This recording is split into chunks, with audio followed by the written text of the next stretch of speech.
Bismillahirrahmanirrahim. Yang kami hormati Pak Hanif Kurniadi, SE MBA, selaku dosen pengampu mata kuliah pengantar bisnis dan teman-teman sekalian yang kami banggakan. Assalamualaikum warahmatullahi ta'ala wabarakatuh. Pertama-tama marilah kita panjatkan puji dan syukur atas kehadirat Allah Subhanahu wa ta'ala karena nikmat dan karunia-Nya sehingga kita dapat menyelesaikan tugas makalah dalam bentuk video. Baiklah, perkenalkan nama saya Cindy Septriana, saya selaku moderator yang akan memimpin berjalannya presentasi pada video ini. Untuk mengefisienkan waktu, materi yang berjudul tentang perilaku konsumen, bauran pemasaran, dan juga strategi promosi yang akan dibawakan oleh pemateri. Kepadanya dipersilahkan. Bismillahirrahmanirrahim. Assalamualaikum warahmatullahi wabarakatuh. Terima kasih moderator atas kesempatan yang telah diberikan. Baik, perkenalkan nama saya Sri Lestari, NIM 221930988. Di sini saya akan memaparkan materi tentang perilaku konsumen. Yang pertama, pengertian perilaku konsumen.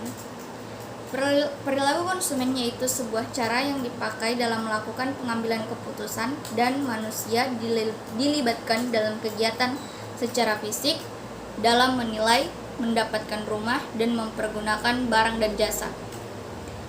Yang kedua itu pengertian perilaku konsumen menurut beberapa ahli. Yang pertama, menurut Leon Schiffman dan Leslie Canuck, perilaku konsumen menurut mereka berdua merupakan bagaimana seorang konsumen membuat keputusan sampai mereka mau membelanjakan sumber daya yang mereka miliki. Yang kedua, Philip Kotler dan Kevin Keller. Menurut mereka, perilaku konsumen merupakan bagaimana seseorang baik secara individu maupun kelompok dalam mempertimbangkan, memilih, membeli, memanfaatkan hingga melakukan evaluasi sebuah produk dalam rangka memenuhi kebutuhan mereka.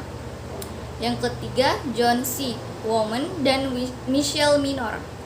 Menurut mereka, perilaku konsumen menjelaskan tentang seorang konsumen berproses dalam menentukan keputusan terhadap sebuah produk, mulai dari menerima, membeli, memanfaatkan, dan menentukan barang dan jasa yang digunakan.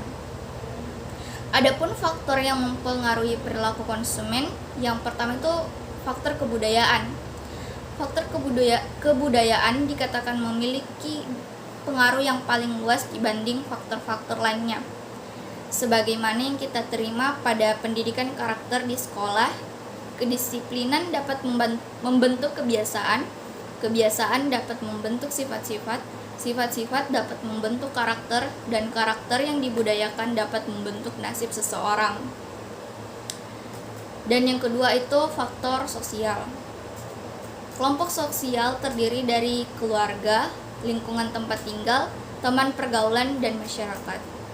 Faktor ini memiliki pengaruh yang cukup besar dalam membentuk perilaku konsumen, karena seseorang dibesarkan di dalam lingkungan. Yang ketiga itu faktor pribadi. Perilaku konsumen dapat ditentukan dari pribadi orang tersebut.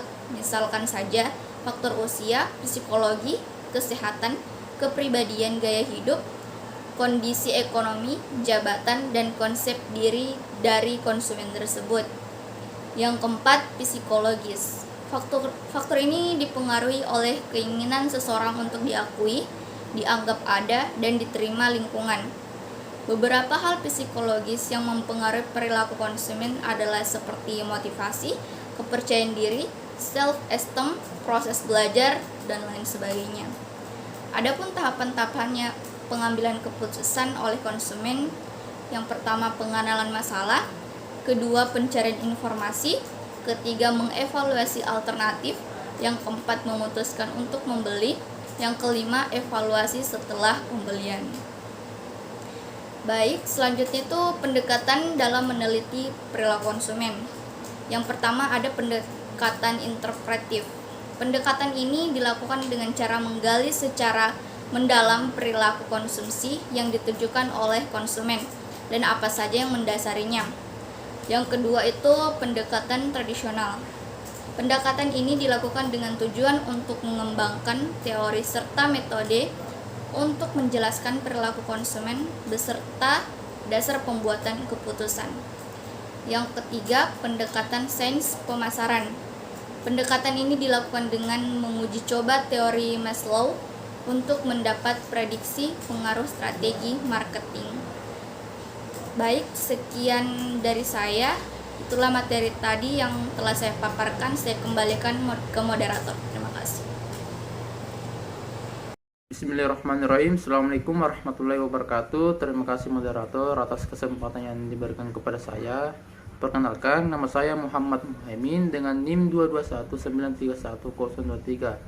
Saya akan menjelaskan sedikit tentang bauran pemasaran, yaitu definisi bauran pemasaran menurut beberapa ahli antara lain sebagai berikut. Kotler dan Armstrong, bauran pemasaran adalah beberapa variabel di dalam teknik pemasaran yang diterapkan oleh pemilik bisnis untuk mencapai target penjualan. Luar like, bauran pemasaran adalah salah satu komponen di dalam pemasaran yang digunakan oleh pemilik bisnis untuk memasarkan layanan atau produk kepada pelanggan potensial. Gugup Kismono, bauran pemasaran adalah mengarah pada kombinasi variabel atau elemen yang menjadi inti dari teknik pemasaran yang terdiri 4 komponen, yaitu harga, tempat, strategi, produk, dan promosi. Berdasarkan 3 pandangan ahli di atas mengenai definisi bauran pemasaran, bisa disimpulkan bahwa bauran pemasaran adalah serangkaian tindakan yang diambil oleh seorang pemilik bisnis untuk membangun citra merek, dagang, dan memasarkan produk atau kepada para pelanggan. Konsep bauran pemasaran 7P, marketing mix. Konsep dari bauran pemasaran sudah berkembang menjadi 7 atau yang disingkat 7P yang diuraikan seperti berikut. Products. Maksud dari produk ini, sini yang kamu buat sendiri atau yang kamu jual, tapi bukan kamu pembuatnya. Misalnya, kamu mengambil produk dari supplier aksesoris rambut, lalu kamu jual lagi harga yang sedikit lebih tinggi untuk mendapat laba. Phrase. Elemen dari bauran pemasaran berikutnya adalah harga yang tersedia dibayar oleh pelanggan potensial untuk produk yang kamu jual. Elemen ini sangat menentukan dalam hal keuntungan yang bisa kamu dapatkan. Promotion, elemen bauran pemasaran yang satu ini mengarah pada metode bisnis yang akan kamu gunakan untuk menarik perhatian target pasar. Jadi jenis promosi kamu harus disesuaikan dengan target place. Maksud dari tempat ini di sini tidak fisik seperti di tuk, rok, mal, dan lainnya, tetapi juga bisa secara online, media sosial, situs web, atau lainnya. Mirip dengan metode promosi tadi, pemilihan tempat juga sangat tergantung pada siapa audiens kamu.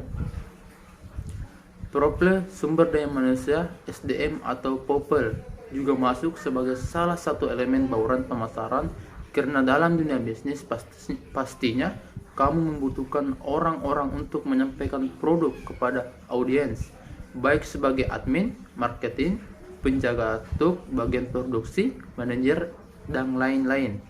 Saat akan merekrut SDM, pasti kamu memilih yang kompeten atau berkualitas agar bisnis kamu bisa berkembang signifikan. Proses yang dimaksud mencangkup produksi hingga distribusi produk atau layanan perlu direncanakan dan diterapkan dengan matang. Makanya kamu harus membuat SOP agar bisa diterapkan oleh SDM. Physical disebut juga dengan physical evidence. Elemen yang satu ini menyangkut tampilan fisik dari produk kamu, misalnya kemasan kue yang kekinian, imut, estetik, atau lainnya. Sedangkan untuk bisnis, jasa, atau layanan, maka tampilan yang dimaksud adalah dari para pekerja kamu Apakah tampak rapi, profesional, dan terlihat meyakinkan, atau sebaliknya? Manfaat bauran pemasaran. Inilah 3 keuntungan utama yang akan kamu dapat jika kamu bersedia menerapkan dan mengembangkan bauran pemasaran pada bisnis kamu, antara lain sebagai berikut. Lebih paham dengan audiens atau target pasar. Penting untuk memahami siapa target pasar kamu, termasuk kebiasaan mereka dalam belanja. Apakah di tube fisik atau online tempat audiens suka menghasilkan waktu usia audiens jam beberapa, atau di hari atau para audiens ini suka belanja. Terhindari dari salah pilih teknik promosi pada konsep bauran pemasaran. Tadi disebutkan kalau promosi erat hubungannya dengan target pasar. Lalu pada penjelasan di atas juga disebut kalau kamu bisa terhindar dari salah memiliki teknik promosi jika sudah mengenal baik target pasar. Mengenal target pasar sendiri masuk dalam konsep P tadi. Desain fisik lebih meyakinkan kamu kalau kamu menerapkan konsep Vecigen dalam 7P tadi, maka kamu akan lebih rendah kemungkinan untuk mengalami trial dan error dalam hal packaging, karena desainnya sudah kamu sesuaikan dengan target pasar dan tren yang ada. Itulah tadi pemaparan materi dari saya. Saya berikan kepada pemateri selanjutnya. Sekian, terima kasih. Bismillahirrahmanirrahim. Assalamualaikum warahmatullahi wabarakatuh. Perkenalkan, nama saya Randi dengan NIM 221920958. Baiklah, saya akan melanjutkan materi kami, yaitu di materi strategi promosi. Pengertian strategi promosi. Secara definisi, strategi promosi adalah perencanaan serangkaian aktivitas untuk memiliki dan melaksanakan cara promosi yang tepat bagi perusahaan. Tak hanya itu, saat melakukan strategi ini, perusahaan juga memperhatikan unsur lain seperti pengaruh produk bagi konsumen dan bagaimana hal tersebut dapat dimanfaatkan nantinya. Strategi ini akan masuk menjadi bagian rencana pemasaran dari perusahaan. Yang kedua, tujuan strategi promosi. Selain bertujuan untuk meningkatkan penjualan, strategi dalam promosi juga bertujuan untuk hal lain, yaitu mempengaruhi minat konsumen untuk membeli produk. Yang kedua, mempengaruhi tingkat keinginan pembeli untuk melakukan repeat order. Yang ketiga, memperluas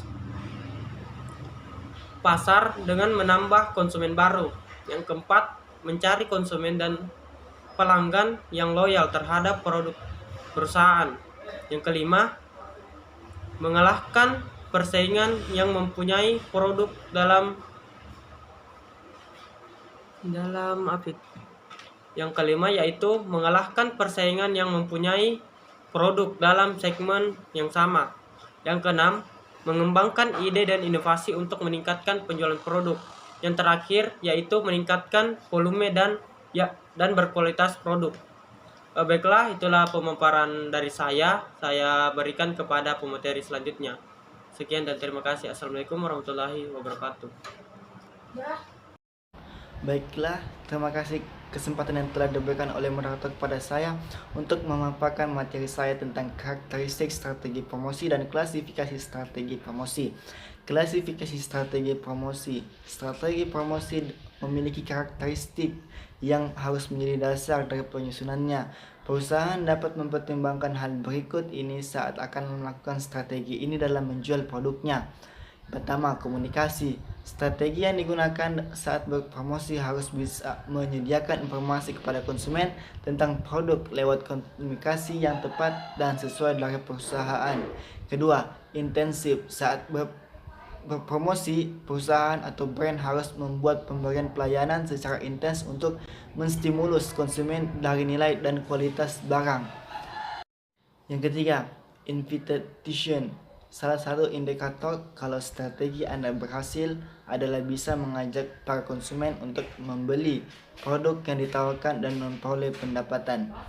Selanjutnya, klasifikasi strategi promosi.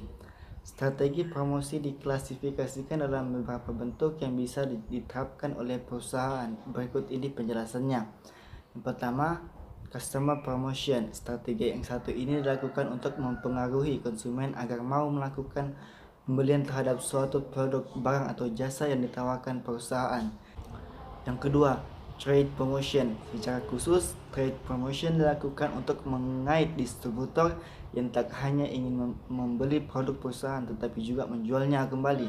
Strategi ini dilakukan pada pedagang eceran, grosir, agen, dan importer yang potensial. Ketiga, business promotion. Strategi ini dilakukan untuk melakukan penjualan terhadap pelanggan baru, memaintain komunikasi, meningkatkan volume penjualan dan mengenal produk serta keunggulan dan barang maupun jasa yang ditawarkan. Itulah tadi materi yang sudah saya paparkan. Saya kembalikan kepada moderator. Baiklah, itulah tadi materi yang telah dipaparkan. Adapun kesimpulan dari materi di atas adalah pertama itu perilaku konsumen merupakan proses yang akan dilalui oleh seorang dalam melakukan kegiatan seperti mencari, membeli, mengevaluasi untuk dikonsumsi memenuhi kebutuhannya. Yang kedua itu bauran pemasaran adalah 4 komponen ini pasaran guna mempengaruhi konsumen dalam melakukan keputusan pembelian. Keempat komponen tersebut adalah produk, harga, saluran distribusi, dan promosi. Yang terakhir yaitu strategi promosi, merupakan salah satu faktor penentu keberhasilan suatu produk pemasaran berapapun kualitas suatu produk. Jika konsumen tidak tahu atau belum pernah mendengarnya dan tidak yakin bahwa produk tersebut memiliki manfaat bagi mereka, maka mereka tidak akan pernah membelinya. Itulah tadi materi yang sempat kami paparkan. Jika ada kesalahan kata ataupun kalimat mohon dimaafkan. Saya akhiri dengan ucapan unsur makola wala tansur makola. Wassalamualaikum warahmatullahi ta'ala wabarakatuh.